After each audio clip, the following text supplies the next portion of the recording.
Good morning, 6:42 in the morning. We have 158 kilometers to go. And found out, oh, blurry, found out why the fifth wheel is so dead. They're renovating. There's nothing there. Gas bar, that's it. That's all. There's nothing left. No restaurant, no store, no nothing. Apparently they're going to rebuild the place. That'd be cool. So, anywho, we're rolling. Oh my God, this camera's killing me, man. Yeah, I know, it just doesn't, it keeps freezing up. So now we got it so that's working. Alright. I don't know what the hell the problem is. Now I gotta get you guys all straightened out again. Now that we got you back in your cover. You guys can actually see something. I guess we don't need the visor today. Alright, so we're all delivered here in Brampton. And we are on our way to Kitchener to pick up a loaded trailer that's sitting there. Coming back to Brampton. What the heck's my computer saying? Kit yard, please. Yeah, I know that.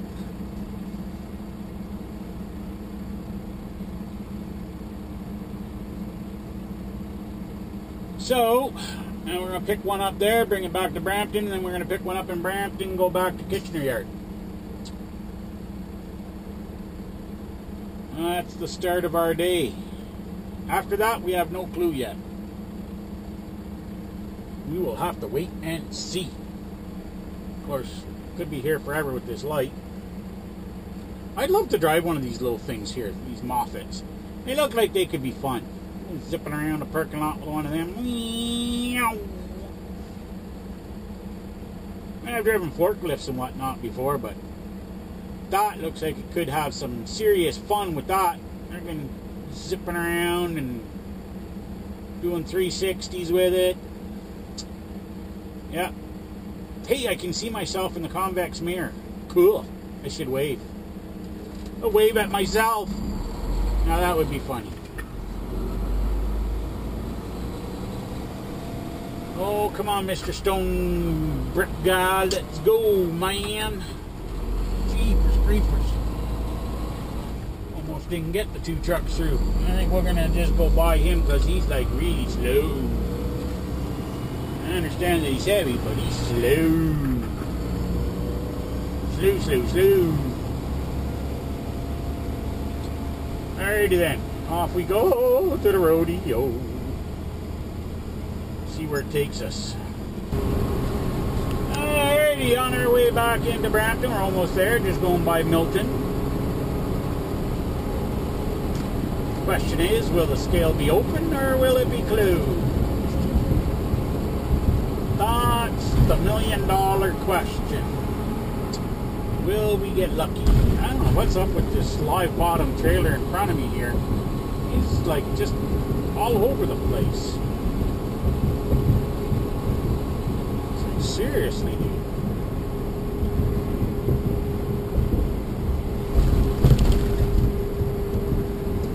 So far the lights remain off. Now we're stuck out here in the left lane now. There ain't no getting over now. So, just hammer down.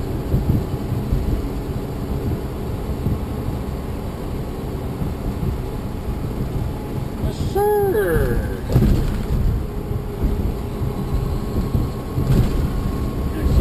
On the ramp, or is it they're gone for lunch? Given the time of day, it's 12:16, so chances are they're gone for lunch. So that's what it would appear.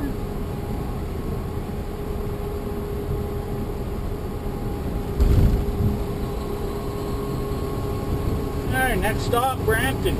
Alrighty, we've left Brampton. We are now back on our way to Kitchener. Now we've got another load there. I don't know what it is yet. I haven't had a chance to look at it, but we are following a Canon MX, which I believe is the company that Morris Habibi works for.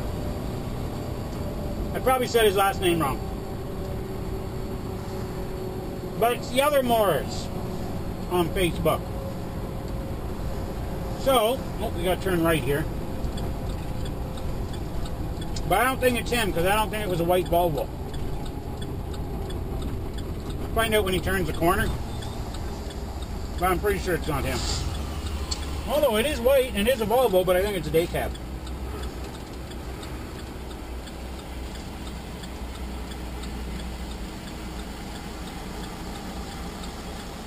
We will find out in a second. Well, maybe 2 seconds.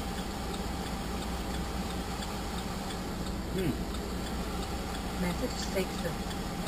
Let's see what they got for me.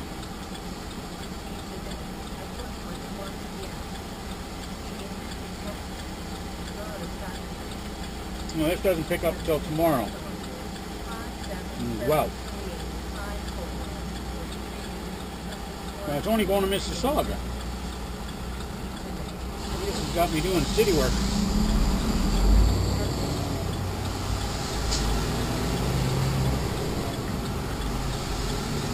Well, it is a Volvo, but it's not the same as Morris's.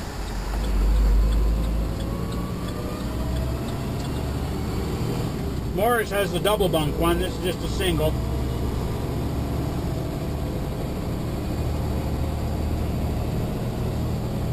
Anyway, we're on our way back there. Alrighty, boys and girls. Okay, so the video screwed up, or for the rest of the day, at any rate. So, what we're going to do, as soon as I can get to it. Alright, so next issue here that I want to bring up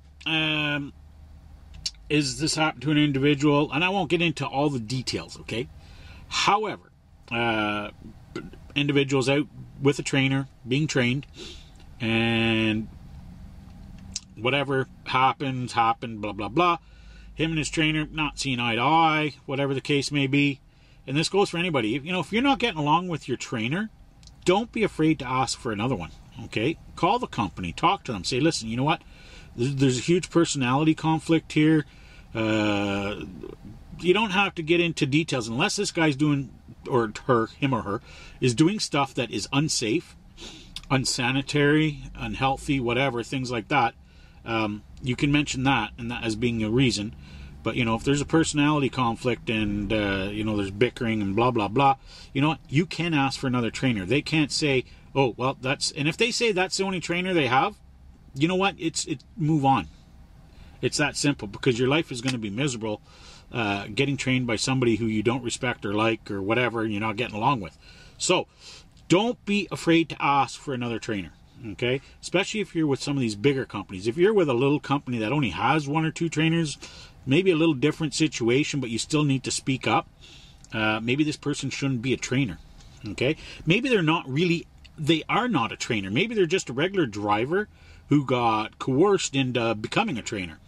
I see that happen a lot, where the company will go to somebody and say, listen, I need you to train this guy. Can you train him? Yeah, all right, whatever. They have no clue how to be a trainer or what's involved in being a trainer. But, you know, because their company said, yeah, do it, you know, and I'll pay you whatever extra miles you do, blah, blah, blah. You know, you'll get paid for whatever miles they do and things like that. And they try to come up with a whole bunch of BS. You know what? It is BS, because this person's not a trainer. Plain and simple. They have no idea what it's like to be a trainer. They're just somebody who has a little bit of experience, who their company said, oh, hey, be a trainer. And that's actually the problem with a lot of trainers out there. And that's basically how a lot of people become trainers. As their company BS's them into thinking they're going to make all this extra money to be a trainer, and that's the only reason they're doing it. They're doing it to, you know, and they try to team drive with you, and I totally disagree with that. Celadon does it in a way I don't really agree with it either. They put you out 4 weeks with the trainer, where it's one-on-one type deal. The trainer sits in the passenger seat, blah, blah, blah. And then the last 2 weeks, you're supposed to do team driving. Well, they've changed that now. I don't know the parameters around it, and I don't know why they've changed it. To me, it's a little bit ridiculous, but I didn't even agree with that. Whatever training period you have, whether it be 4, 6 weeks, whatever, with a trainer, the trainer should be in the passenger seat the entire time. There should be no team driving. They cannot be training you by sleeping in the bunk. There's no training going on if your trainer is in the bunk, okay? There's a couple companies out there that do this right off the bat, and they do it like they'll put a new guy with a new guy, a guy that's got maybe 6 months to a year experience, and they call him a trainer. And you guys out there that are new, if you're going with companies like this, and you're agreeing to it, you're just as bad as they are. You're not being responsible. You're just doing it because, ooh, I want to get out on the road. I want to drive a big truck. Well, you're not being responsible yourself. Okay? You're not making sure you're getting the proper training. A trainer needs to be in the passenger seat at all times. Okay? Irregardless. There's no reason for him not to be. If he's in the bunk, then you're driving team, and therefore you're not being trained. Okay? If you come up on a situation and he's in the bunk, guess what? You're on your own. And if you roll the truck, crash the truck, skid the truck, put it in a ditch, put it into a guardrail, run it into the back of another car, whatever, it's your ass that's grass, number one. Number two, when the cops show up and then the trainer pops out, quote-unquote trainer, that's not really a trainer to begin with. Oh, you know, I was in the passenger seat and I told him to do this, and I told him, guess what? He's going to cover his own ass. He's not going to save you worth of shit. And your ass will be double grass. So, anyway, if you're with a company and the trainer goes into the bunk, say no. It's that simple. That's not training of any kind. And so before you even get on with a company, you ask them, where's the trainer going to be? How much experience does this trainer have? If he's only got 6 months to a year or even less than 2 years, he's not an experienced trainer. Plain and simple. He's barely still wet behind the ears himself. Okay? And it's not acceptable. The blind leading the blind just really doesn't work. That's my opinion, and I'm sticking to it, and that's all there's to it. Some may disagree, and I really don't care. But that's, you know, it's the level of training lately that I'm hearing and I'm seeing is absolutely unbelievable. It's not training. It really isn't. So enough said with that. So the individual who is on the Facebook page having issues with your trainer, you know what? Don't be afraid to say, listen, you know what? I want another trainer. Now, I think in his case, he's only got a couple more days left. So, you know, just bite the bullet for a couple of days type deal. But for those of you who are out there who have, you know, weeks left to go, you know what? Ask for another trainer. Anyway, that's it. That's all for this portion of the video. Alright, so just want to touch on the Celadon training thing again. Back to the training bit. I got this from... there's actually a couple people sent me messages, and I'm just going to go to one who's Steve Irving, who went through the Celadon school. And I believe... I'm not sure if he's completely finished his training now and on his own, or close to, but he went in under the original agreement with the training program there. But he's telling me here that they've changed the rules or requirements, and now the new students, after you go through your training and get your license, have to have a commitment. You have to team for 240,000 miles, which is basically, as a team driver, that's just about a year. Okay. I don't really agree with that 100%, but just because teaming isn't for everyone, running team is tough. It can be for a lot of people, you know, and it takes a lot to get used to. But anyway, he's saying that now the requirement is you got to run 240,000 miles team or with another student. That doesn't make students have to team for 240,000 miles with another student.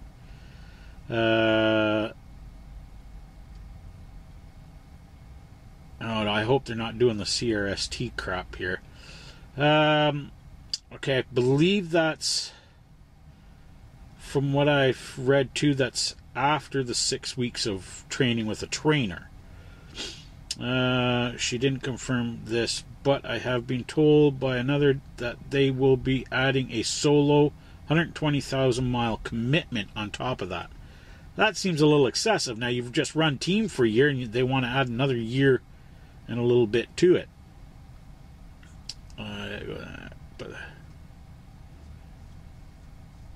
And he says that's after 6 weeks with a trainer. So, I don't know if that's true or not. Any of you guys down in the school? Chime in down below. Let me know if you're at the school and if that's the new deal there. I'll try to get some more information if I can. I don't know if I can or not. Let's go back to the main page here. I saw it there somewhere. What did the other guy write? I know. We're just... Well, I'm taking up video space here. We're killing time, aren't we? Okay,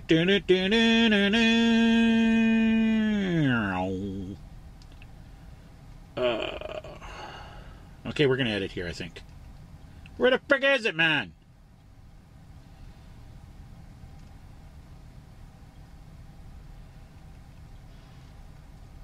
Okay, so requires you to team for your first 240,000 miles. I was expecting to learn 6 weeks. Okay, well, he doesn't really tell me much either. So I just went through all that for nothing. Okay, so we'll edit that out. Okay, so I just want to touch on one final thing here real quickly. Bethany Orr, I think it is, as soon as I find it here, had asked a question. Of course she asked a question. No, Crystal. Sorry, Bethany and Crystal. Okay, this is from Crystal.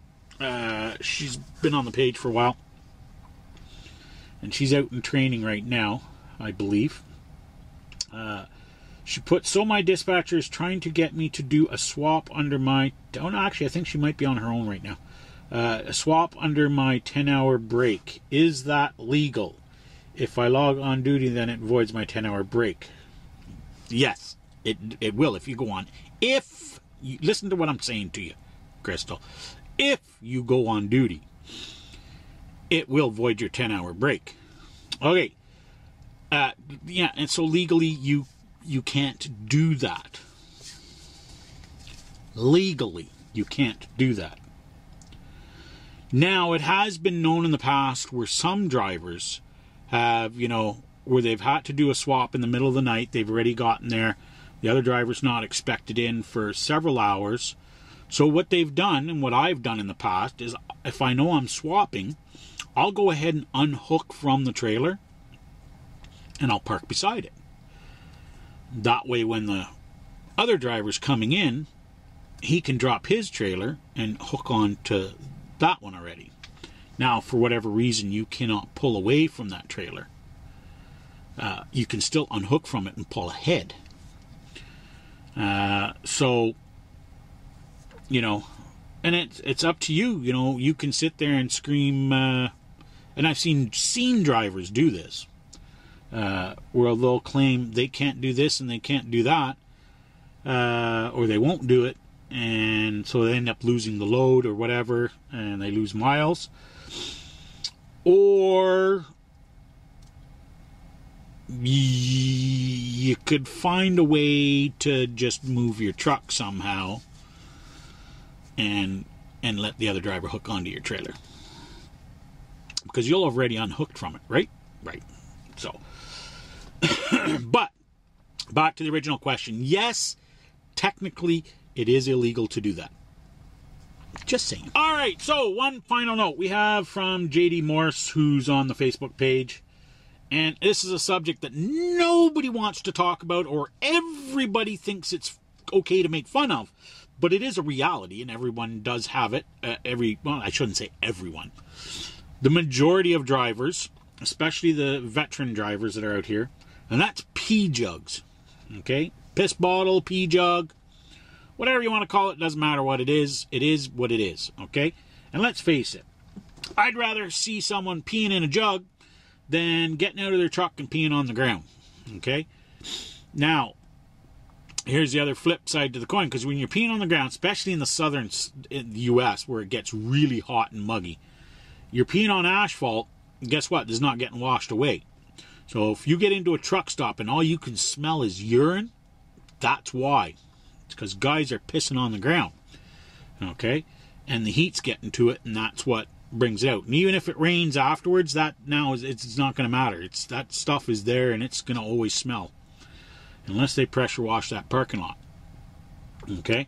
So here's what you do. Okay? He puts, what do you do with your pee jugs? Well, here's what I do. In the mornings, that's why I back up to a grassy area where there's bush or shrub or whatever. No, don't throw your pee bottle in the bush. Okay? Basically, you take it, you walk to the back of your trailer, you go to the bush, you pour it out in the bush, on the ground, on the dirt. Not in the asphalt, but in the grass, on the ground. It'll get absorbed by the ground, and it's not going to make a difference. There's not going to be any kind of smell or anything, okay? Then you take your bottle, you pour a little bit of water in it, you rinse it out, you dump it out there at the same time. So always bring a little bit of water with you. Then you have two options. You can reuse the bottle, or you throw it out in the garbage can. Don't throw it on the ground. So one thing I can't stand is the drivers that just take their full piss bottle and chuck it on the ground. Okay, there's no need for it. You know what? If you're man enough to sit there and pee in a bottle to begin with, because you don't want to walk into the truck stop, or you're on the side of the road or whatever, because that's what I use the bottle for. It's an emergency bottle. If you're somewhere where there's no washroom, then it's great. Okay, but don't be sitting there chucking it out. Okay. So that's basically what you do with it. You pour it out in a grassy bush area, so it's not on the parking area itself. And then you have two options. You can either rinse it out quickly and reuse the jug, or you can throw the jug out, but find a garbage can to throw it out. Don't just throw it on the ground, okay? And don't walk to the back of the truck and just take the jug and chuck it into the bush figuring nobody's going to see it. Because you know what? You remember that commercial from years ago where people were throwing their garbage out in the highway and the poor Indian was standing on the side of the highway and he was crying? I know, that may be politically incorrect, but still. It's disgusting. That's why you get into some of these truck stops and you look at the back row of it and it's just littered with garbage. A lot of it's pee bottles too. So I can't believe that there's that many. And drivers want to know why we're not getting into Walmarts anymore and why a lot of Walmarts are locking us out. That's why. It's because drivers are too freaking lazy to put their garbage where it belongs. And it's not Walmart's responsibility to put garbage cans out there, okay? It is your responsibility to dispose of your garbage properly. So that's a whole new subject that's going to get me going. We're not going to get going on that one. We're going to call it quits for today's video. But I hope that answered a few questions. And it filled up some space because I screwed up on my video today. Yes, I did. I know.